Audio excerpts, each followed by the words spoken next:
Hey, what's up, keepers? Mott Stewart here, and I'm going to go over tactics with you. What can you do as a goalkeeper to help your team succeed?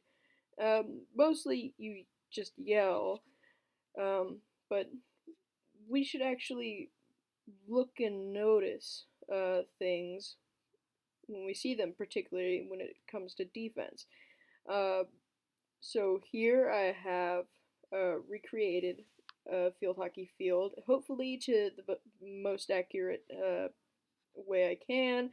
I tried to get all the dimensions correctly, 300 yards by 180. Um, so first I'm going to be going over the seesaw. The seesaw basically is when you stagger defense.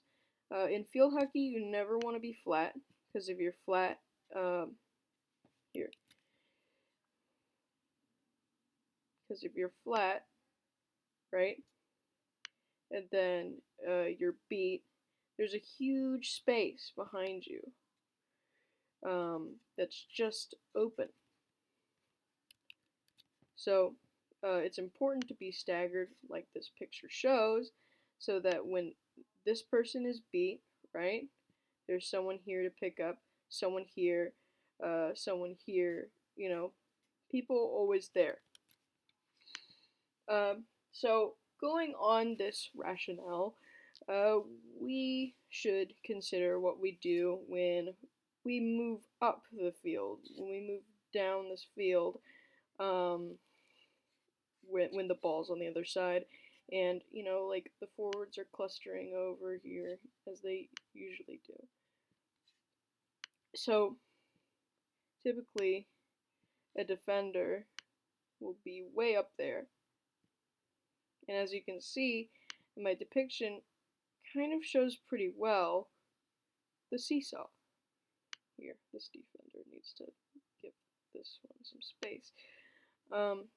It shows the seesaw. Of course, these forwards, these midfielders can move up here. Uh, I'm not going to do that, but they can move up here. It's actually really good if offense is also staggered, because if you just have like a flat offense, when one offender is beat, then you lose all the ground that you took. But the point is of having the seesaw is that if, say, this person is beat, she can run all the way back and recover uh, here, and then the next person can come in line and try and stop this person. So that's why you gotta tell your teammates to seesaw. You can also call it stagger. I kind of yell seesaw because it's like seesaw, it's a pretty clear word, and I think it gets conveyed easily. It's really important that you manage defense as a goalkeeper because, well, you're the defender, you're the heart of basically a team. Well, in a way, every player is pretty important, but a keeper probably has the most clear view of the field ahead. And that's why it's important that we communicate with our team. Not only that, but we can yell when there's a break, right? When, let's say, the forwards get lazy and they did not stagger at all, so they get beat. If this forward is beat, and then there's, or no. Let's say that all these, all the forwards are really high up, the midfielders are high up, and defense high up, and they were kind of flat the whole time. Maybe this side of the field was way up there, which they shouldn't be, but let's say this one just beats everybody and there's a break, right? She just goes zooming. At that point, you should yell, break. Uh, you should let your teammates know that they need to immediately pull back, give you help, and just in general, if you see like the sort of flow of the field changing from moving forward to all of a sudden moving back, and if all these people are like, oof, yikes. If all these people are like way up here, and there's only a few people to back you up, you should yell, pull back, pull back. Right. And as a goalkeeper, you can also, you're also able to kind of analyze the situation with a more clear head.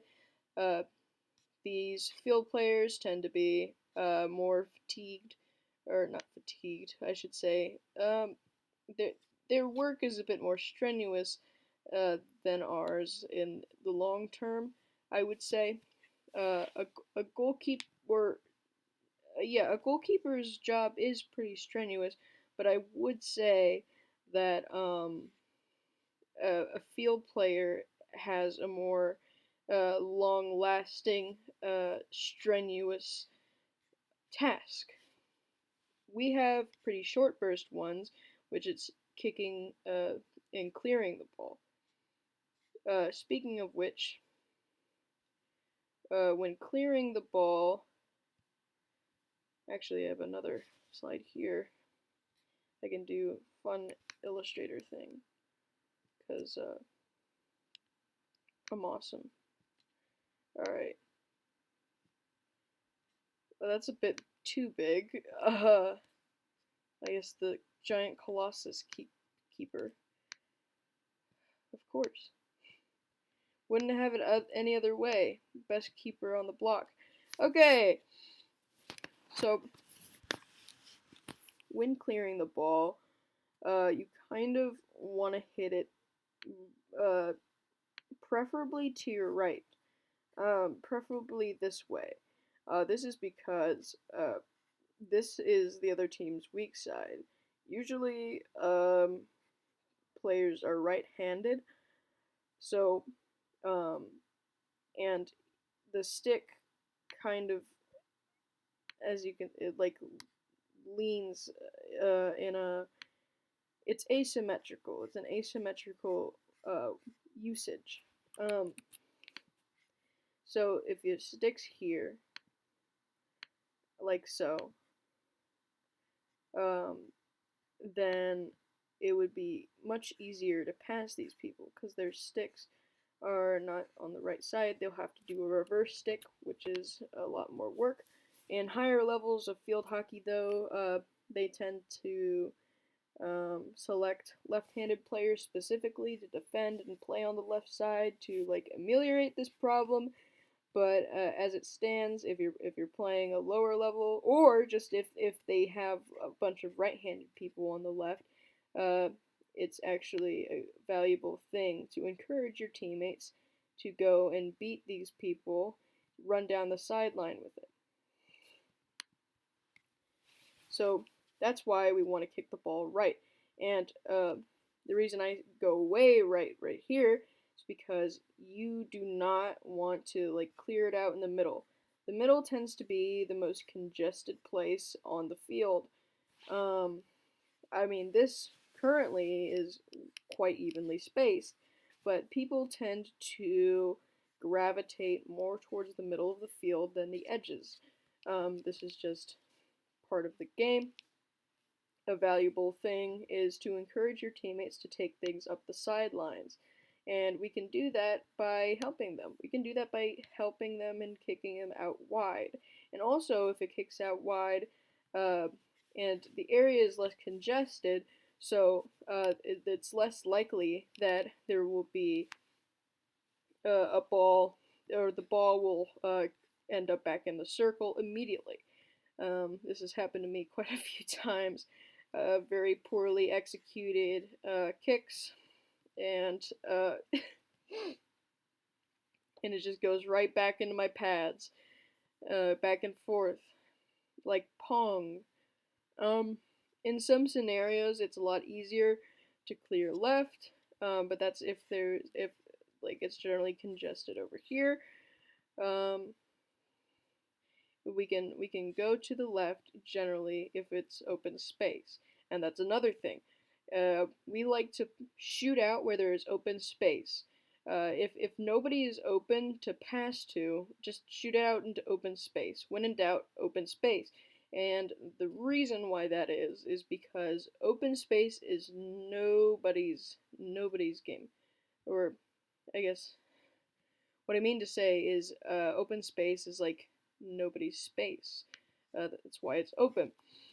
And because it's nobody's space, you can rely and trust on your teammates to rush to the ball and collect it and basically make it theirs, um, in the case that nobody's open. And again, if you shoot it out wide, she receives it and then she zooms up the sideline. That's a pretty good deal. You can also encourage and direct your teammates into what I was gonna say funneling, but channeling. Um, Channeling is a good thing. It's like crowd control in a way.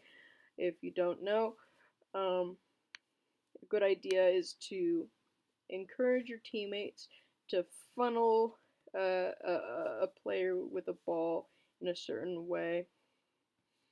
And so, like, say she passes our right forward gets on her and kind of, I don't have expression for this, kind of puts the pressure on her, right? Puts the pressure on her. And she kind of wants to be a step and a stick away so that it forces this forward out of bounds for a penalty hit, a 5-yard hit from the sidelines.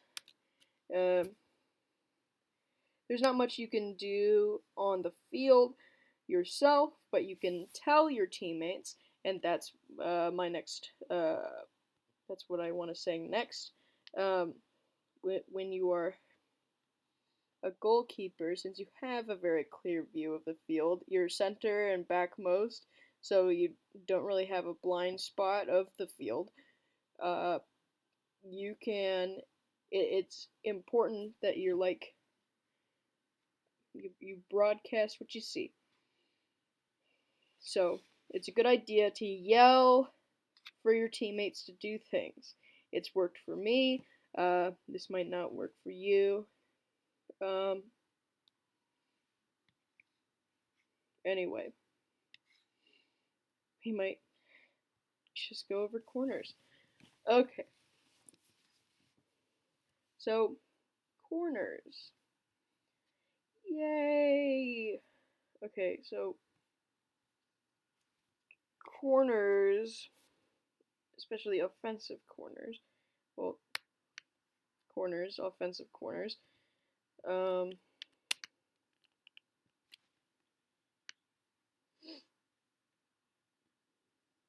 Usually they insert right about here, and then there are the positions I detailed in my essay. If you haven't read it yet or listened to it on SoundCloud, I suggest you check out the description. I have it all written down, and it's got a few interesting studies, a few interesting works that I think are valuable to read. Of course, if you're not a fan of reading, that's okay. Let's see. 1, 2, 3, 4, 5. There's generally 6.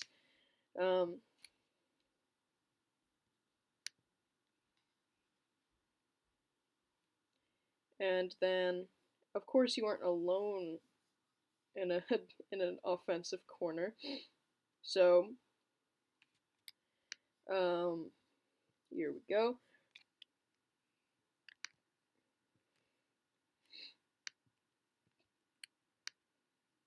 Sorry, I'm a bit of a perfectionist. I don't like it when my teammates are small. Though, this is not to scale, obviously, because then they'd all be able to fit in the goal. But, yeah.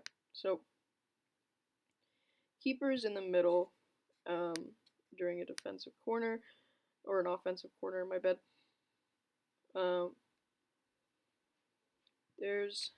Depends on what type of game of field hockey you're playing. I'm kind of used to 7v7s, but that's just because of aim.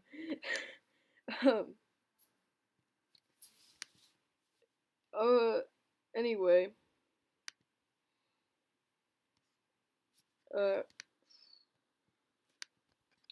so, there tends to be a post, a fly, and a trail. And sometimes if there's 4, there's 2 posts or 2 trails. I'm going to do 2 trails. But basically, the fly goes after the ball after it's inserted. The trails, of course, trail after them, and the post covers the post that you might not be able to.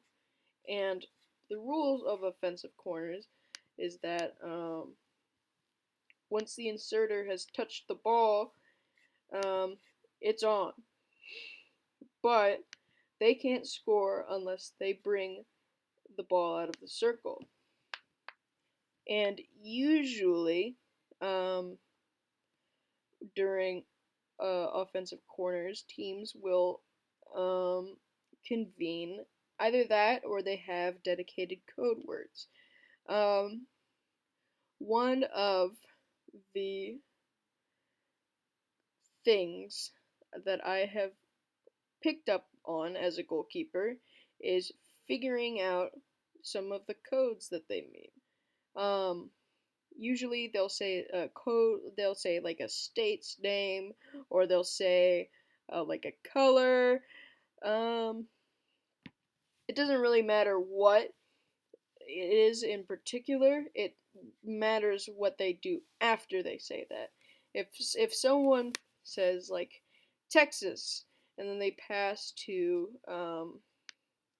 was 3 here, who passes it to here. You should know that Texas is going to here. Texas goes to here. But then if they say another state's name, like Idaho, and they still pass to here, you could think, well, what are the similarities between these two? Well, they're both states. So maybe you could think, oh, states mean it passes to this person. Sometimes they say colors, like blue. You could say blue and it passes to this person. Say like black, gray, yellow. Yeah. That's generally the case. But whatever code words they use, it's important to pay attention and pick up on. And let your teammates know what they think. Also, before you start a corner, you should let your teammates into the goal, right? And you should always ask them beforehand. Are you guys ready? Because the referee can't start the corner unless you're inside the goal. They can start it at any other time, but specifically, you need to be in the goal in order for it to start. And it's important to keep your teammates nice and energized. Make sure that they are ready. Make sure that they are comfortable and stuff. As comfortable as they'll be. If, just make sure that they're ready. Alright.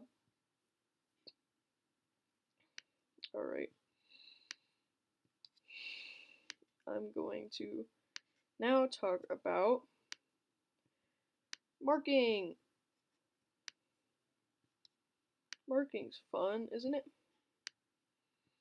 So, usually what an offensive player loves is when you move up too much. But they also don't like it when you move down too much. Or they also like it when you move down a lot.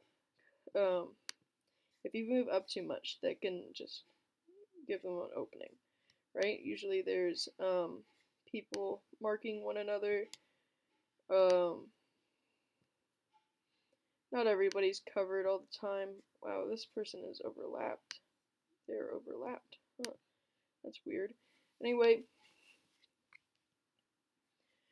sometimes not everyone is covered. Sometimes defense doesn't, or offense doesn't fall back quick enough, or midfielders. So, here are some of the things that they'll try and do. Some of the things you need to look out for. The corners of the goal are your weakest spot.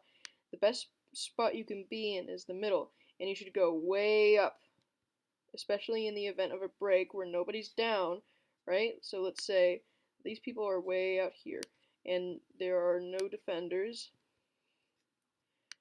Typically, there's not this many people closing in on you without some contention. But hey, so I'm just moving these aside. So let's just say only these people are coming in. This person's kind of back here. She's coming in. She's here. And she's got the ball. You kind of want to be especially like far up. And they're going to usually come from this side because this is their strong side, just like how this is yours. So she'll probably come in from this side, and you don't actually want to cower into the goal. It's actually good to be out here because you actually appear bigger, and it's like mathematical, right? This person shoots, and you're kind of like right here. This person tries to come in. She's traveling linearly. She shoots, right? Hits off your pad, and she tries to shoot, into this corner here, right into her pad, and she can't, this is a good angle for you. It's hard for her to get her angle in. And by doing this, you actually not only appear bigger, but you also, well, I guess you basically are bigger. It closes off the angle.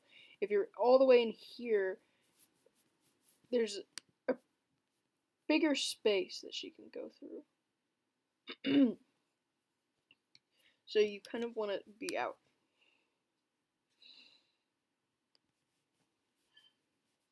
Also, you should be a bit wary of stroke.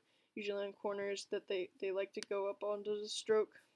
They like coming up on the stroke because the corners are the hardest places to defend in the goal. So, so it's good to come up. Sometimes I have anxieties that she'll outmaneuver me, but time and time again, that's not really proven to be the case. Also, like, people are kind of scared of goalkeepers.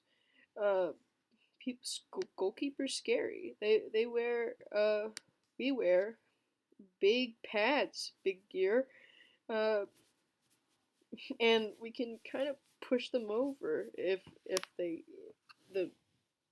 the conditions are just right. Yeah. Um, so people are kind of scared of goalies. We can actually utilize this. Um, we can use this to our advantage. Um, like for instance, I'm gonna be an anecdote Andy right here, right? But bear with me. One time, actually my very first shootout, I was playing against the Lafayette Lancers. This was my year as this was my junior year. I was JV goalkeeper, and we were doing a shootout because we were doing the MICDS tournament, and we were tied. And that's not really good for tournaments, so we had to break it. And I was very nervous because this was my only my second year of goalkeeping. And I would have to face one-on-one with these fast players who could easily outmaneuver me. Well, I remember asking the question to my dad, who was a pretty darn good soccer player, and my coach. My my coach said to basically, if she comes in, run right at her. It's scary having a mass like a huge person. Well, I'm not tall, but having someone in pads run right at you is kind of scary. Because if you get hit, if you collide, there's only one person who's getting hurt in all of that, and and it's not the goalie. So what you want to do is you run right at them. Now, during this specific tournament, I did what I like to call a pro gamer psyop move, which basically means that I ran and yelled, or I let out like a growl.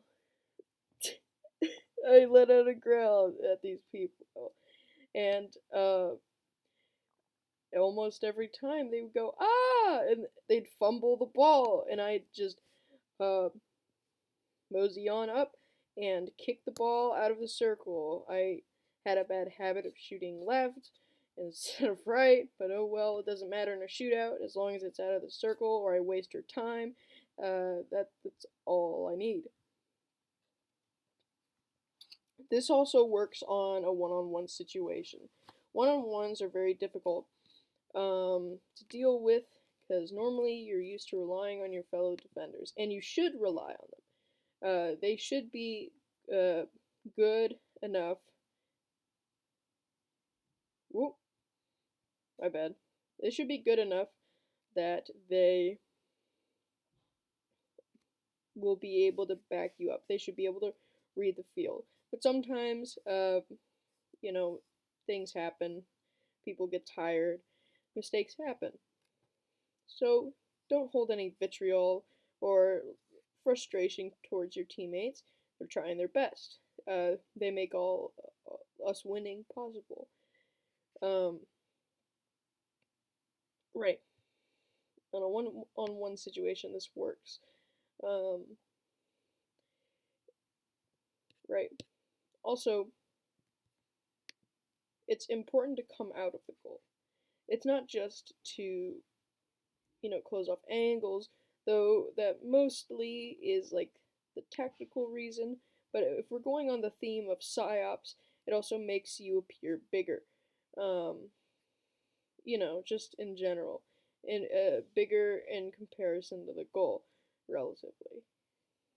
Um, if you're standing in the goal, you look smaller, and they can get right in your corner. Okay. Now I kind of want to talk about the field itself. Right. The field itself, being able to play on the field can be determined by a lot of things.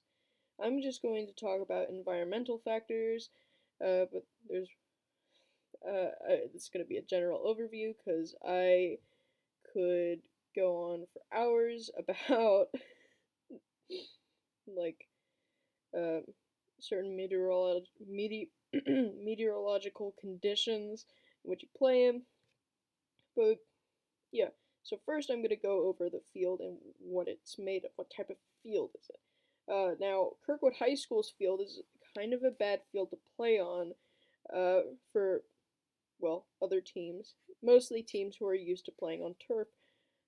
It's a really rough field. It's natural grass, and it's maintained. I don't know if I'd say it's well maintained, and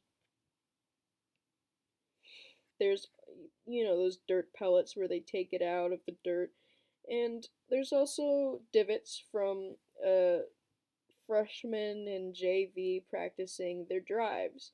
So the the quality of the field is kind of uneven. Additionally, on like this side of the field, which is the side towards the uh, towards the football field, there is a curved down. Um, so if you're playing on this side, the ball is liable to roll down, which is also pretty awful. But yeah, Kirkwood's field is not very good to play on. If you are used to playing on turf, which are very flat, uh, very consistent. Uh, but if you are the home team for one of these fields, you will have an advantage because these people are so used to their clean passes and so used to like playing on a certain type of field where it's easier to play. Um, you can have the advantage of being used to this roughness and able to basically realistically judge distance passing. On Kirkwood's field, I would say passing viability generally is more so this length, unfortunately.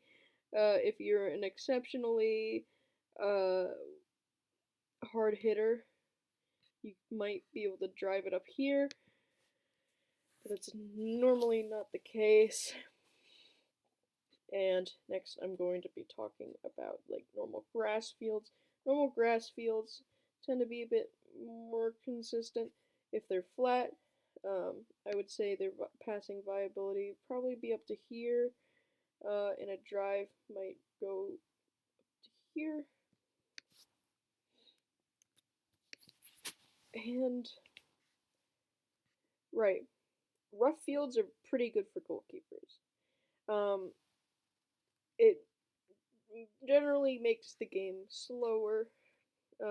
Things are easier to react to, and it takes a while for the ball to get down to your side of the field. You'll have time to adjust. But when the ball is in the circle, it's hard to get out of the circle. Of course, you can rely on your teammates to help you out of this bind, but it's just harder in general. Next, we can talk about turf. Normal turf fields are sort of rough, and they're a bit clean to play on. I'd say passing viability for these. Yeah, about here. Maybe even here. Yeah. Um, turf fields are pretty good, pretty easy to play on. Um, a hard drive can go really far. Probably around here. And this is where I talk about next my favorite type of field, which is water turf. Water turf is wow. Water turf is pretty exceptional. It's very flat, very even, and very slick. So if we're talking passing viability, we're not just talking about passing to the midfielder. We're talking about passing to this right forward, like pretty reliably. Uh, and an exceptionally hard drive that you can do can actually take you all the way across the field, which is pretty amazing. Um, this type of field is really good for fast games. Uh, if you are more drawn to fast-paced games, this is the type of field you want to play on. This also is a little bit difficult for goalkeeping. Not only is there no traction for on the ground, you generally can't wear your cleats, so your shoe or your kickers might slip, um, and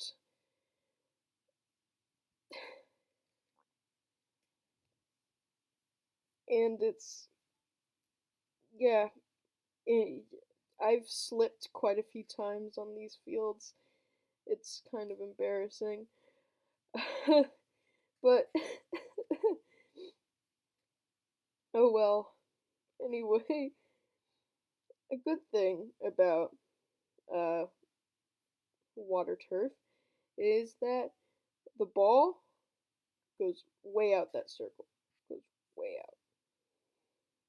Ball goes zoom, you know? So it's pretty, that's a big.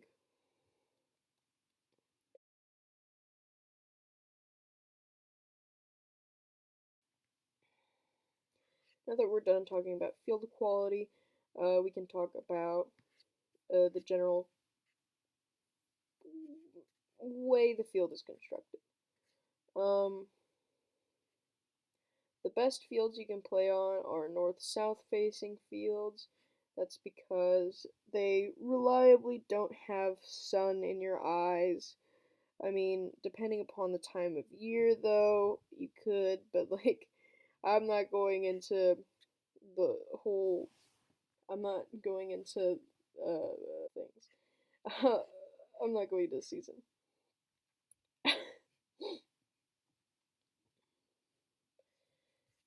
So north south ideal, east west not as good.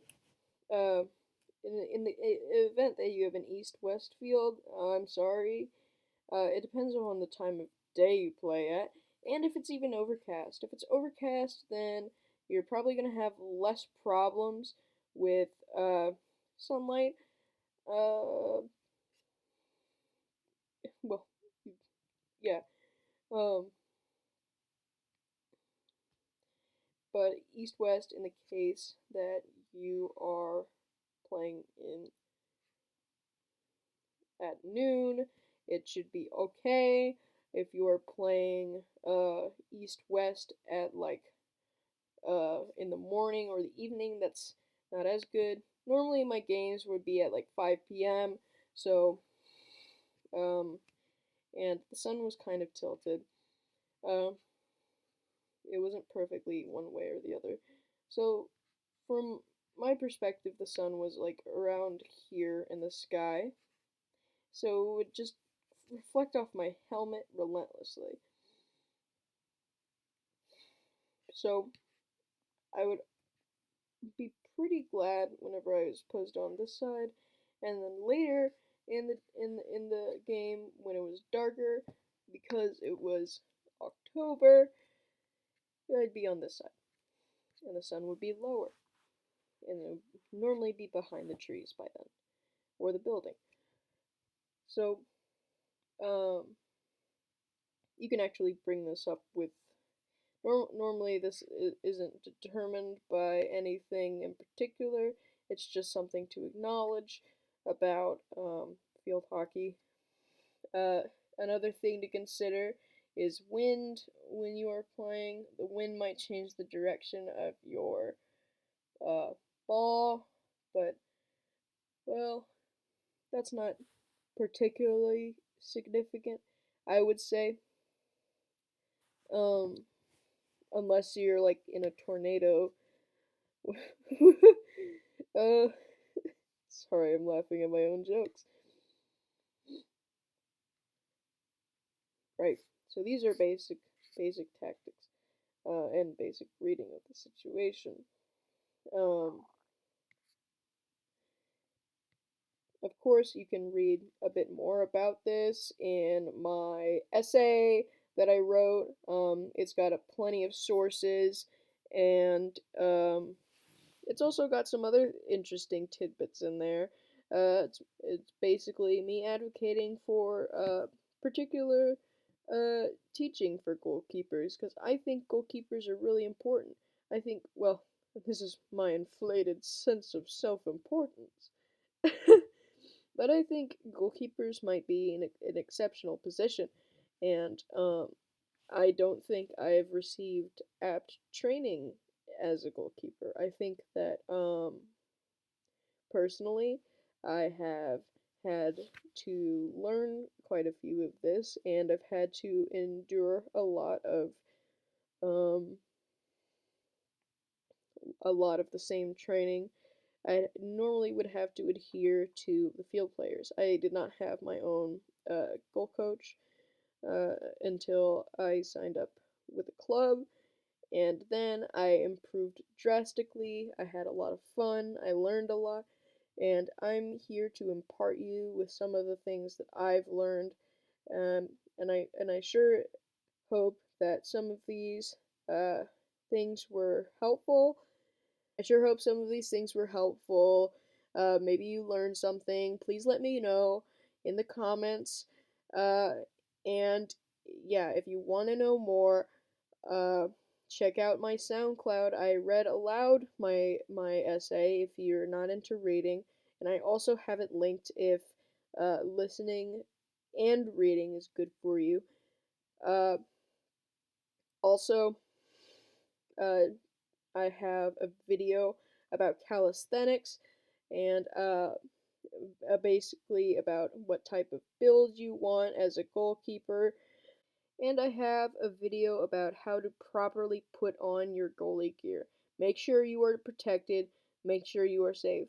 At higher levels of field hockey and on water turf, um, people will lob balls at you like it's goalie season, like it's time to hunt the goalies, you know? Uh, some, even though I was wearing armor, sometimes I would still have a painful experience, and I just want to let you all know how you can wear your goalie gear and wear it more comfortably than you might. And in the case that it breaks, I also talk about that in the video. So make sure you check that out. Uh, Alright, thanks for watching. I'll see you next time, keepers. Bye bye.